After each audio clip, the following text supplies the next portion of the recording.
আমরা যে কিভাবে কাজ করি, আমরা কি করতে চাই এটাই বুঝে না। মনে করে সদস্য হয়েছি, এরপরে মিছিল মিটিংয়ে ডাক দিবে, এত কিছু কি দরকার, এত প্রশিক্ষণে কি দরকার?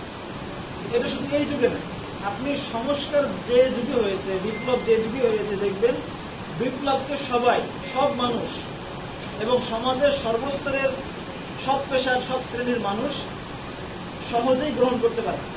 মানে বিপ্লবকে এত সহজে কি করা যায় না, গ্রহণ করা যায় না, কারণ সেটা একটা পরিবর্তনের কথা বলতেছে। মানুষ যেই চিন্তায়, যেই চেতনায়, এরপরে যেই সংস্কৃতিতে, এরপরে যেই কাজে সবসময় অভ্যস্ত, আপনি ভিন্ন একটা কথা বলতেছেন, আপনি মানে ভিন্ন আর একটা জিনিস সামনে নিয়ে আসছেন, সবাই তো মানবে না। আর বিশেষ করে সমাজের এলিট শ্রেণী যারা, সেটা ধর্মীয় এলিট শ্রেণী হোক আর ধর্মের বাইরে যারা, যারাই হোক, এলিট শ্রেণী পরিবর্তন সহজে গ্রহণ করে। নবীজি সাল্লাল্লাহু আলাইহি ওয়াসাল্লাম যখন ইসলামের দাওয়াত দিলেন, কারা ইসলাম গ্রহণ করছে? আমরা তো দেখি, মানে এলিটদের মধ্যে থেকে যদি আমরা প্রভাবশালীদের মধ্যে থেকে ধরি, তাহলে আবু বকর রাদিয়াল্লাহু তাআলা আনহু, আলী রাদিয়াল্লাহু তাআলা বাচ্চা ছিলেন, একেবারে বাচ্চা ছিলেন, 7 বছর না 8 বছর বয়স ছিল। এরপরে কিছুদিন পরে ওমর রাদিয়াল্লাহু তাআলা পরে, মানে শুরুতেই বেলাল, খাব্বাব, এরপরে হচ্ছে মানে এই যে অসহায়, যাদের সমাজের মধ্যে কোনো অবস্থান নাই, এই সমস্ত মানুষ তারা কি করছে? ইসলাম গ্রহণ করছে। মানে এক কথায় শুধুমাত্র এই যুগেই না, আপনি যেখানেই বিপ্লবে দেখেন, বিপ্লবের সমস্ত ইতিহাসগুলো আপনি পড়েন, বিপ্লবকে, সংস্কারকে সমাজের যারা প্রভাবশালী তারা গ্রহণ করতে চায়। এই যে আমরা যে ইসলামপন্থীদের মধ্যে একটা বিপ্লব, আমরা তো এক সমাজ বিপ্লব করতে চাই, এই সমাজকে ইসলামের আদলে গড়তে চাই, কিন্তু আমরা কিন্তু রাজনৈতিক একটা বিপ্লব ঘটাচ্ছি, আমরা টের পান। মানে যেভাবে রাজনীতি চলতেছে, যেভাবে ছাত্র সংগঠন চলতেছে, এর বাইরে ভিন্ন ধারায় আমরা ছাত্র সংগঠন করতেছি। মানে এই যে আমরা যে মিডিয়ার যুগে, মিডিয়া বিপ্লব, আমরা ঘোষণা দিয়ে দিচ্ছি কি সদস্য প্রশিক্ষণ চক্র, এক কথায় সদস্যদের কোনো ছবি তোলা যাবে, প্রশিক্ষণের ছবি তোলা যাবে না, শিক্ষার ছবি তোলা যাবে না, এবং সেগুলো বাস্তবায়ন শুরু হয়ে গেছে। এটা একটা ভিন্ন চিন্তা না? এই মিডিয়ার যুগে মিডিয়া বিমুখ থাকে, আমরা এগুলো করতেছি। এরপরে আমাদের সংগঠনের মধ্যে দায়িত্বশীল যেই হোক, বা যখন কমিটি গঠন হয়, এই কমিটি নিয়ে কোনো আলোচনা করা যাবে, এমনকি কেন্দ্রীয় কমিটি যখন হয়, তখন এই কেন্দ্রীয় কমিটি নিয়ে কোনো আলোচনা করা যাবে, অথচ এটা কোনো সংগঠনে পাবে না। এইগুলোতে একটা রাজনৈতিক, আমাদের যে রাজনীতি চলতেছে ছাত্র সংগঠন, এটার মধ্যে একটা পরিবর্তন, এই পরিবর্তন বুঝতে হয়। এবং এই পরিবর্তন আমরা যে ছাত্র সংগঠন করতেছি, এটা আমাদের ইসলামপন্থীদের মধ্যে যারা এলিট, যারা বাইতুল মুকাররমের মজমাকেই প্রাধান্য দেয় বেশি, যারা বিভিন্ন সাহিত্য আড্ডার মধ্যে নিজেদের শান্তি আরাম খুঁজে পায়, যারা বিভিন্ন সেলিব্রিটিদের মজমার মধ্যে নিজের সুখ শান্তি খুঁজে পায়, এরা কৌশিকদল এই কষ্ট সহিষ্ণু বিপ্লবের পথ তুলেছে, এবং তারা এটাকে অ্যাপ্রিসিয়েট করবে, এটাকে তারা উৎসাহ উদ্দীপনাও দিবে না। এবং হামাসের আক্রমণকে তারা বলবে এটা জঙ্গিবাদী আক্রমণ। আপনি রাজপথে পুলিশের সাথে সংঘাত জড়াবেন, মনে করবে যে এর বেশি অতি জজবাদী। এরপরে এই যে মোদী বিরোধী আন্দোলনকে তারা আখ্যা দিবে হচ্ছে এটা হচ্ছে বেশি বাড়াবাড়ি। তার মানে তারা এই বিপ্লবকে সহজে নিচ্ছে না। এই জন্য আপনার হতাশ হওয়ার কিছু না, এটাকে আপনার মাথায় রাখতে হবে। এই কথাগুলো বলতেছি এই কারণে, আপনি কোন সংগঠন করতেছেন এবং এই সংগঠন কি করতে চায়, এবং এই সংগঠন করতে গেলে আপনার কি কি সমস্যার সম্মুখীন হতে হবে মাথায় রাখতে হবে।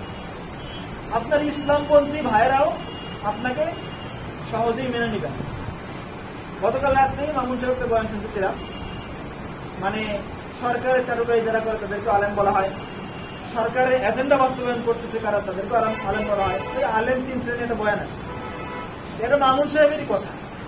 আমাদের কিছু ভাই তো সরাসরি সরকার দালালি করবে, কিছু ভাই দালালি করবে না, সরকারের এজেন্ডা ইচ্ছা বাস্তবায়ন করবে, কিছু ভাই এরকমও করবে না, কিন্তু ইসলামী বিপ্লবকে তারা সাপোর্ট করবে, ইসলামী বিপ্লবকে, ইসলামী সংস্কার আন্দোলনকে তারা সহজে মেনে নেবে। এরা হচ্ছে সুশীল সমাজ, বুদ্ধিজীবী সমাজ। বাস্তবতা হলো, যদিও আমরা আকাবিরদের ইতিহাস ঐতিহ্যকে চর্চা করি, কিন্তু আকাবিরদের কষ্ট সহিষ্ণু পথ, কষ্ট ত্যাগের পথ, সেই পথকে আমরা গ্রহণ করতে চাই। এই জন্য আমরা যে বিপ্লব ঘটাইতে চাই, আমরা যে সংস্কার করতে চাই, এই পথে কি আপনি সহযোগী বেশি পাবেন না বিরোধী বেশি পাবেন? ইতিহাস বলে আমার আলোচনা শেষের দিকে যাবো, সময় কম। আনাস ইবনে নদর রাদিয়াল্লাহু তাআলার নাম আপনারা হয়তো শুনছেন। উনি বদরের যুদ্ধে অংশগ্রহণ করতে পারেন না। তো বদরের যুদ্ধে অংশগ্রহণ করতে না পারলে উনি পরে আফসোস করে বলতেছেন যে আমি উহুদের যুদ্ধে দেখাই দিব আমি বাহাদুরি বা আমি কি করতে পারি আমি দেখাই দেব, লাইউরান্নাল্লাহু মা আসনাউ, আমি দেখাই দেব যে আল্লাহ তাআলাকে দেখাই দেওয়া হবে যে আমি কি করতে পারি। ঠিকই উনি উহুদের যুদ্ধের মধ্যে অংশগ্রহণ করছেন। উনি যুদ্ধ করতে করতে সাদ ইবনে মুআজ রাদিয়াল্লাহু তাআলার সাথে সাক্ষাৎ উনি বলতেছেন, আল জান্নাতু ওয়াল্লাহি ওয়া রাব্বিল কাবা, কাবার রবের শপথ আমি জান্নাতের সুগন্ধ পাচ্ছি, ইন্নী আজিদু রিহাহা মিন দুনি উহুদ, আমার কাছে মনে হচ্ছে উহুদের থেকে আরো কাছে হলো জান্নাতের সুগন্ধ। উনি বলতে বলতে শত্রুর ভিতরে ঢুকে গেলেন। এরপর সাদ ইবনে মুআজ রাদিয়াল্লাহু তাআলা বললেন যে আমি কিছুক্ষণ পরে তার দেহটাকে পেয়েছি, আমি সেখানে পেলাম যে বিদআতান ওয়া সামানিনা দরবাতান বিসসামহ, যে আঘাত ৮০রও বেশি আঘাত তার শরীরের মধ্যে শহীদ হয়ে গেছে, বর্ম এবং অস্ত্রের আঘাত ৮০টারও আঘাত। এই মানে ত্যাগের কারণেই সাদ ইবনে মুআজ রাদিয়াল্লাহু তাআলা বলতেছেন যে হয়তো আল্লাহ তাআলা এই আয়াত নাযিল করছেন তাদের ব্যাপারে, মিনাল মুমিনিনা রিজালুন সাদাকু মা আহাদুল্লাহ আলাইহি, মুমিনদের মধ্যে অনেক ব্যক্তি এরকম আছে যারা আল্লাহ তাআলার উপর সাথে যে অঙ্গীকার করেন সেই অঙ্গীকারকে তারা পূরণ করে। মানে আল্লাহ তাআলার সাথে অঙ্গীকার করছেন না যে আল্লাহকে দেখাই দেওয়া হবে যে আমি কি করতে পারি, সেটা পূরণ করছেন। আমাদের এখানে অঙ্গীকার দায়িত্বশীল কাছে বলে যায় আমি সামনে ঠিক মতো কাজ করবো, এরপরেই বলতেছি ভাই আমার মানে বোনের বিয়ে আমি আসতে পারছি। এরপরে আরো দুঃখজনক বিষয় হলো যে আমার সামনে ভবিষ্যৎ খুব উজ্জ্বল, আমার এই মসজিদে খেদমত হবে, আমার মাদ্রাসায় মুনতামিম হবে, আমার মাদ্রাসায় শিক্ষকতা হবে, আমি যদি সংগঠন করি তাহলে আমার এগুলো হতে পারে না। আজীব অবস্থা। আপনি কিসের জন্য কাজ করতেছেন এটা আপনার মাথায় আছে? ইসলাম এখন পর্যন্ত অপরিবর্তিত ধর্ম। কারণ কি? ওই আনাস ইবনে নদর রাদিয়াল্লাহু তাআলা রক্ত ঝরাইছে। ইসলাম এখনো স্বমহিমায় টিকে আছেন, কারণ সাহাবায়ে কেরাম মানে বিনা চিত্তে কোন নির্দ্বিধায় রক্ত ঝরাইছে। এদিক ওদিক ভাবেন নাই আমার দুনিয়া হবে কি হবে না এগুলো ভাবেন নাই।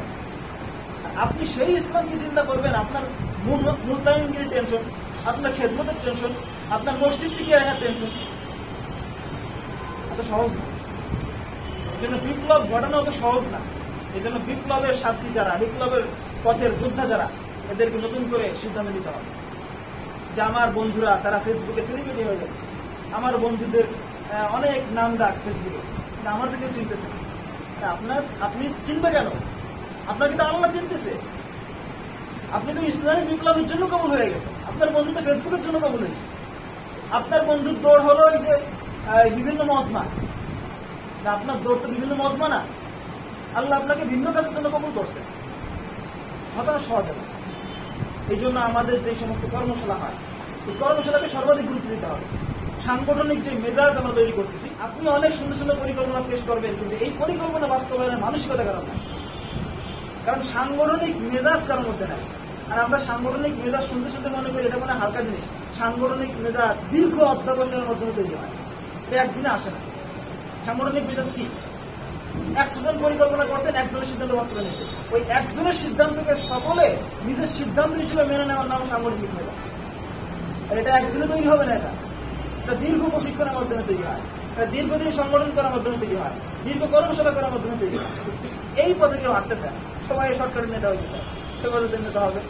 আমাদের এখানে জুনায়েদ ভাই ফেনী হেফাজতের নেতা আছে, নিজে গেছে না, দেখ ওনাকে কাজের কারণে ওনাকে হেফাজতে নিচে আছে। এই জন্য সামনে যে কর্মশালা আছে মিস করবেন আপনারা। কে মিস করবেন? কে বলবেন যে সামনে আমার বোনের বিয়ে আছে, আমার অমুক মারা গেছে, বা আমার মসজিদে দায়িত্ব আসছে, এগুলোকে কে বলবেন?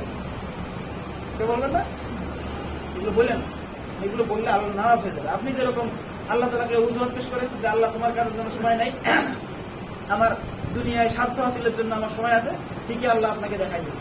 বিভিন্ন সময় এমন বিপদে পড়বেন, বিপদে আপনাকে কেউ রক্ষা করবে না। এই জন্য সামনে যে কর্মশালা আছে সেই কর্মশালাকে অবশ্যই গুরুত্ব দিতে হবে। এরপরে আমাদের যে নিয়মতান্ত্রিক কাজগুলো আছে, নিয়মতান্ত্রিক কাজে অংশগ্রহণ করতে হবে।